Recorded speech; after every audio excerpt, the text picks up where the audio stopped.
Olá, seja muito bem-vindo ao podcast A Tribuna no Enem. Eu sou a Ana Carolina Carnelli, repórter multimídia da Rede Tribuna. E aqui você acompanha uma série de entrevistas com professores que vão te ajudar a se preparar para o Enem 2025. Além disso, todas as terças e quintas, o jornal A Tribuna publica simulados, com questões de anos anteriores que vão te ajudar a se preparar para essa reta final.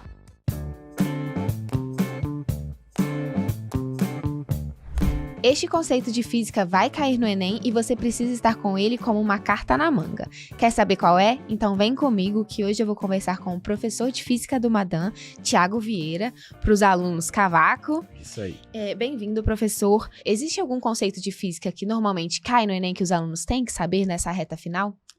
A ideia de energia, ela costuma aparecer no Enem, de alguma forma dentro de algum ramo da física. Você pode ter a energia, por exemplo, relacionada à calorimetria, então os processos de troca de calor, a geração de energia, por exemplo, para um motor de um carro. Então, já caiu sobre motor a combustão da gasolina já 2 vezes, no Enem de 2016, no Enem do ano passado. Como também a parte de geração de energia dentro da eletricidade. Então, como energia é um tema que aparece na mecânica, aparece na calorimetria e aparece na elétrica, tem grande chance dele aparecer sempre nas provas do Enem. E, no geral, o que os alunos podem esperar da prova de física do Enem? Então, uma prova que vem sendo aí cada vez mais conteudista, ela deixa de ser, né? Eu lembro que quando começou essa virada de o Enem tradicional para o Enem novo, que é o SISU, que vai dar acesso, né, às vagas nas universidades, alguns professores tinham um pouquinho de preconceito, porque as provas do Enem eram mais tranquilas, eram mais rasas, eram mais superficiais. Hoje não, a gente tem visto aí cada vez mais uma prova mais aprofundada e que faz a diferença, né? Consegue diferenciar aquele aluno que estuda só o básico, aquele aluno que está aprofundando, que está sabendo bem os conceitos. Tem muitos detalhes que, às vezes, numa leitura geral, a gente faz uma questão, passam despercebidos, mas quando você vai ver, eles são muito importantes e são bem fundamentais na questão. Então, questões com detalhes muito importantes, porque o nível vem subindo, né, da prova. Tem as questões mais tranquilas, ok, mas vem aparecendo cada vez mais as questões no nível melhor. E sobre essa diferença, então, existem questões que são mais fáceis e questões que são mais difíceis. Como que funciona essa classificação? Então, você tem uma distribuição, pensando aí mais ou menos numa média, de um terço de questões mais fáceis, um terço médio, um terço mais difíceis. E aí, o aluno ele tem que ficar muito preocupado com essas que são tranquilinhas demais. Essas que são muito tranquilas, eles não podem errar. Eles têm que ler com mais atenção, porque isso pode levar a nota deles para baixo. O sistema do TRI, ele prioriza, né, quem acerta as questões de acordo com o nível crescente de dificuldade. Então, por exemplo, você pode ter 2 alunos que erraram 10 questões de matemática, só que aquele que errou 10 mais fáceis e aquele que errou as 10 mais difíceis, eles vão ter notas diferentes. Então, para o Enem, não importa a quantidade de acertos. Você tem vários casos de alunos que acertaram a mesma quantidade de questões, só que ficaram com notas diferentes, porque eles levam em consideração isso. Quem errou as 10 mais fáceis e acertou aí o resto, todas as difíceis, todas as médias e acertou mais 5 fáceis, eles acham que esse aluno chutou.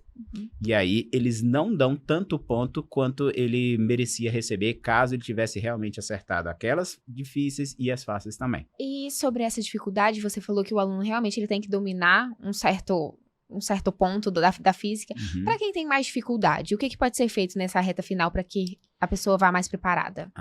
Olha só, nessa reta final eu vejo alguns alunos tentando mudar um pouco a estratégia. Isso eu não aconselho. Você tem que fazer o que você veio fazendo ao longo do ano. A hora de mudar não é agora.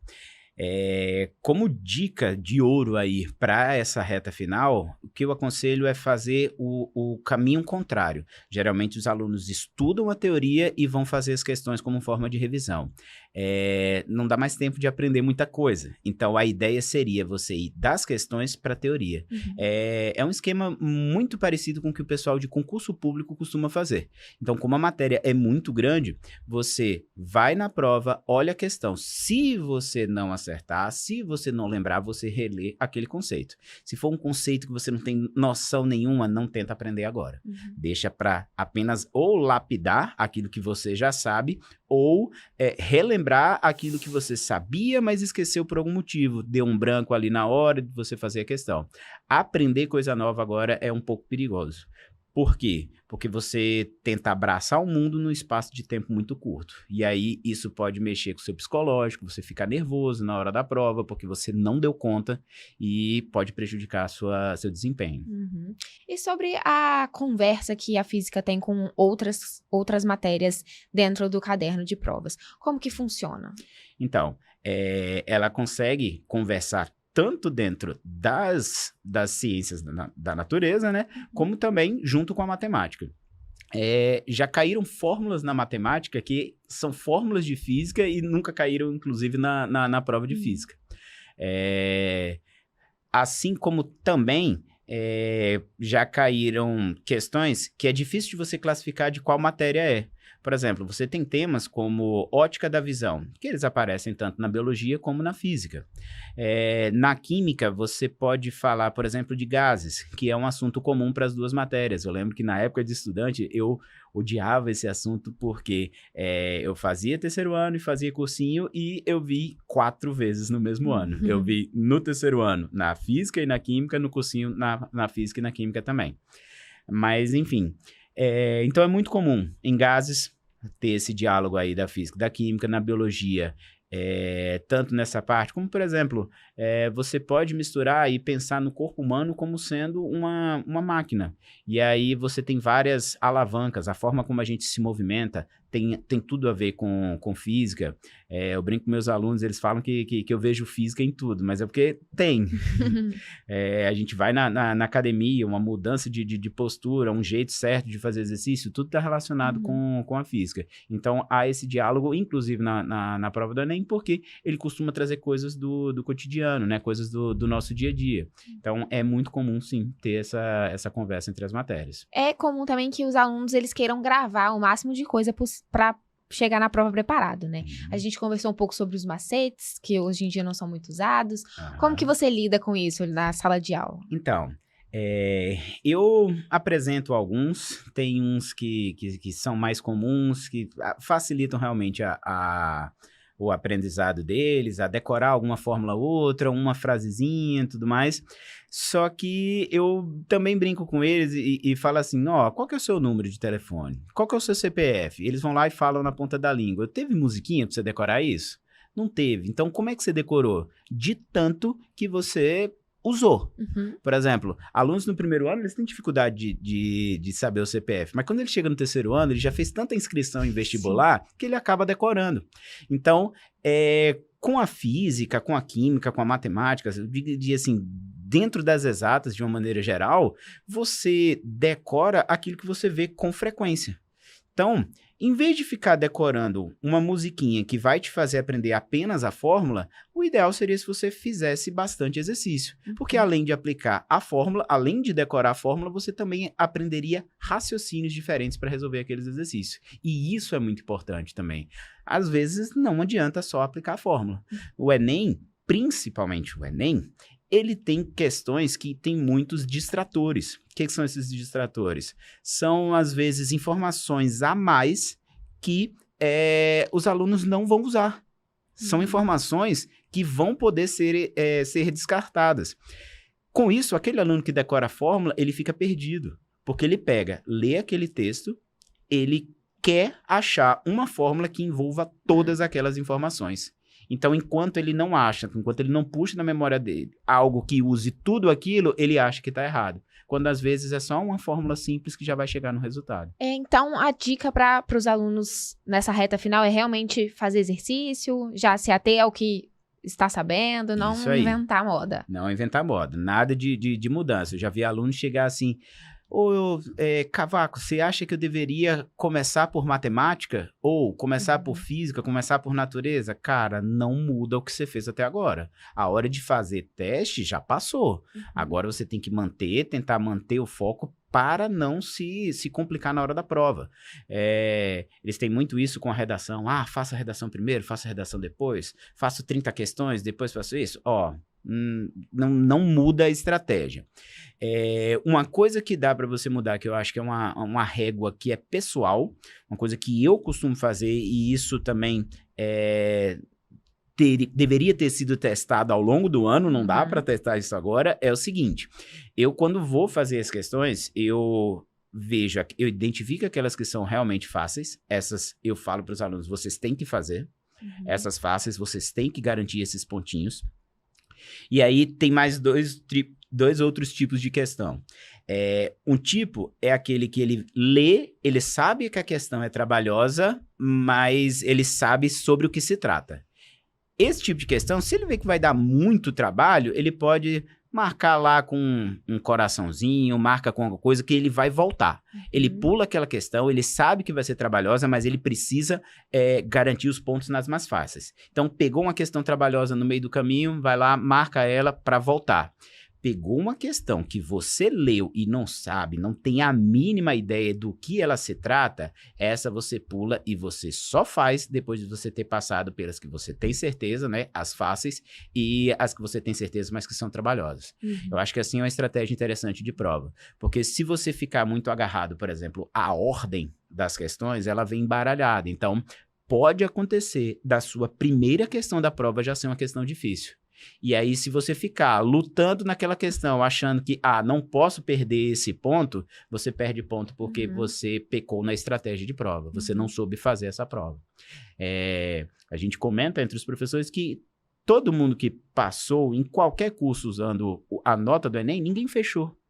Então não adianta, você não vai fechar. A gente, quando faz, dificilmente a gente fecha. Mesmo a gente fazendo as provas de matemática, física, a gente erra uma besteirinha, alguma coisa assim. Então não tem por que o aluno ficar nessa ansiedade, não tem por que ele ficar nessa tensão, querendo acertar todas. Então, estratégia de prova é muito importante, mas isso eles têm que ter treinado ao longo do ano. Sobre essas perguntas mais difíceis, né? Existe algum bicho de 7 cabeças para o aluno, assim, que é um medo que eles tenham de algum assunto que caia na prova? Sempre tem, né? Tem alguns assuntos que são mais complicados, envolvem fórmulas ou até mesmo conceitos mais difíceis de entender, mas, por experiência, assim, a gente tem visto que essas questões elas costumam ter um baixo valor no TRI. Tem aluno que costuma falar assim, essa questão não valeu nada no ano passado, né? Quem acertou ela ganhou 0 pontos. Não acredito que chegue a ser assim. A fórmula, né, para calcular o TRI, ela é meio que um mistério ainda para muita gente, só o pessoal do INEP mesmo que tem certeza absoluta. Mas o que eu acredito quando essa questão ela tem um número de erros muito alto, e as notas elas são todas espalhadas, tipo 20% das pessoas marcaram letra A, 20% B, C, então foi uma igual probabilidade, ela vai ter um valor bem menor para ser atribuído, que não vai fazer tanta diferença na nota final. Então, assim, quando aparece desse tema mais difícil, eu falo para os meninos, pula. Se for uma questão muito, muito difícil, você sabe que é um tema difícil, lê a questão. O tema pode até ser difícil, como, por exemplo, na prova de matemática, logaritmo.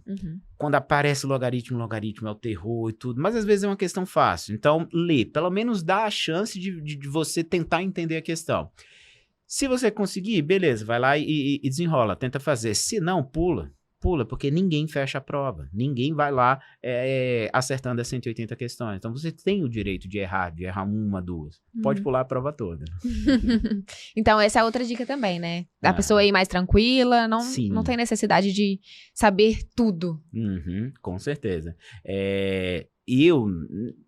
Até o pessoal, os professores que eu converso também, o pessoal lá do colégio, eles comentam, quando a gente foi fazer os nossos vestibulares, na nossa época, tinha temas que a gente foi para a prova sem saber. Química, eu lembro que quando eu fui, eu não sabia reações orgânicas para a prova do IME. E era um tema que caía todo ano. Aí, por sorte, no meu ano não caiu. Então, se eu ficasse nervoso, tentasse pegar esse tema de última hora, tal, eu ia poderia me prejudicar e acabei não me prejudicando porque eu fui tranquilo. Não, se cair não tem problema, vou errar e dei sorte de não ter caído. Então é isso, professor. Muito obrigada. Nada. Gostou desse conteúdo? No portal Tribuna Online e no nosso YouTube tem muito mais. Então deixa aqui embaixo o seu joinha e compartilhe esse vídeo com um amigo que também precisa dessas dicas para se dar bem no Enem.